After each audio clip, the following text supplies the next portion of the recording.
नमस्कार। और शादी के बाद पहली बार हम अपने बनारस के कुछ दोस्त मित्र बोलिए, बड़े भाई बोलिए, उनके साथ निकले हैं घूमने के लिए। वैसे शादी के बाद नहीं निकलना चाहिए, लेकिन पार्टी थी आज।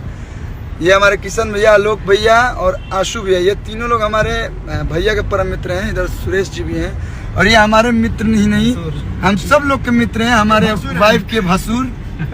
और आज पार्टी थी मेरे शादी के उपलक्ष्य में। शादी के बाद यानी कि बैचलर पार्टी नहीं, post party. Thank you Saregama हम भोजपुरी, विक्रम मेहरा सर, बद्री भैया एंड अक्षरा जी। और शादी के बाद पहली बार हम अपने बनारस के कुछ दोस्त मित्र बोलिए, बड़े भाई बोलिए, उनके साथ निकले हैं घूमने के लिए। वैसे शादी के बाद नहीं निकलना चाहिए, लेकिन पार्टी थी आज।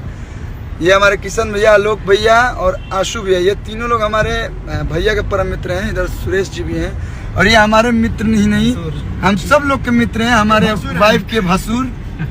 और आज पार्टी थी मेरे शादी के उपलक्ष्य में। शादी के बाद यानी कि बैचलर पार्टी नहीं, post party. Thank you Saregama हम भोजपुरी, विक्रम मेहरा सर, बद्री भैया and Akshara ji. Thank you so much.